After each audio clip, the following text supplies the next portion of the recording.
Ketika akan melakukan pembuatan ataupun mengumpulkan ataupun manajemen manajemen bibliografi, selanjutnya adalah create folder, membuat folder. Folder ini digunakan agar sumber-sumber atau referensi-referensi itu tertata rapi seperti itu. Karena apa? Biasanya di sini kita penelitian itu tidak hanya sekali. Ya, tidak hanya sekali, kadang kita bisa penelitian dalam bentuk jurnal, membuat tesis dan sebagainya ataupun skripsi ya. Nah, jadi kita buat folder itu biar referensinya terfokus kepada satu penelitian saja seperti itu.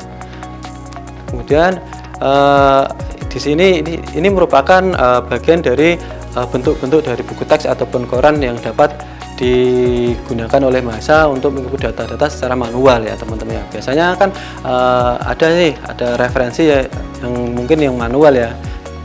Contohnya saya membaca buku seperti itu, ternyata bukunya itu tidak ada di internet ataupun sebagai contohnya seperti itu, ini bisa diklik secara manual. Pada intinya teman-teman pasti tahulah bagaimana cara menggunakannya, bagaimana cara mengoperasikannya, karena Mendeley ini ya itu Mendeley pasti teman-teman sangat familiar tentang Mendeley seperti itu. Yang selanjutnya mengimport file menggunakan web import atau verifikasi data ya teman-teman. Ini merupakan ketika saya ataupun menggunakan data dari luar, contohnya saya mengambil data ataupun metadata dari Cendekia atau Google Scholar, ini merupakan dapat mengimport data seperti itu. Yang selanjutnya ini merupakan bentuk dari computable atau kumpulan data dengan referensi manajemen lainnya seperti itu. Ya, pada intinya tidak bingung ya, karena teman-teman sejawat ataupun sahabat-sahabat pasti akan saling sharing mengenai bagaimana cara menggunakan Mendeley. Di sini saya hanya mengingatkan saja seperti itu, bahwa Mendeley itu digunakan oleh mahasiswa itu sebagai media, sebagai alat untuk mempermudah teman-teman ketika akan melakukan penelitian. Seperti ini merupakan style ataupun yang digunakan ketika melakukan kegiatan penelitian.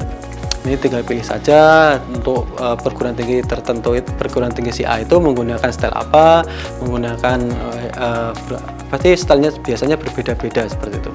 Ini bisa berpilih. Ini merupakan contoh hasil dari citasi menggunakan Mendeley seperti itu, langsung ke daftar pustaka. Nah, mungkin itu ya dari saya. Pada intinya pembahasan saya ini terkait dengan bagaimana trik, bagaimana tips menggunakan bagaimana cara menggunakan Turnitin, menggunakan software plagiasi dan software tips menulis karya tulis ilmiah seperti itu. Jangan sampai dengan menggunakan menulis karya tulis ilmiah itu kita malas, karena apa? Karya tulis ilmiah itu saat ini tetap masih menjadi syarat kelulusan, meskipun ada diganti dengan produk-produk. Bagaimana dengan kamus-kamus lain seperti itu? Nah, ini menjadi bumerang bagi kita bahwa hal ini benar-benar harus kita kuasai. Jangan sampai kalau kita mau lulus, mau membuat skripsi, kita bingung bagaimana untuk mencari topik penelitian ataupun mencari judul-judul penelitian. Ini akan mempersulit kita ataupun mengganggu kita ketika akan melakukan suatu kegiatan penelitian. Nah, tadi ada diceritakan tentang software plagiasi. Software plagiasi itu bukan polisi, bukan pengadil ya. Justru dengan ada software plagiasi itu digunakan untuk pengecekan, dan itu untuk mempermudah teman-teman saja. Dan tadi juga disampaikan terkait dengan Publish on Paris, terus Fastware dan Mendeley. 3 software itu ya tujuannya dari saya itu adalah mempermudah terkait dengan metadata yang digunakan nantinya untuk menjadikan topik penelitian, topik yang kita bahas itu yang sering keluar itu apa, seperti itu.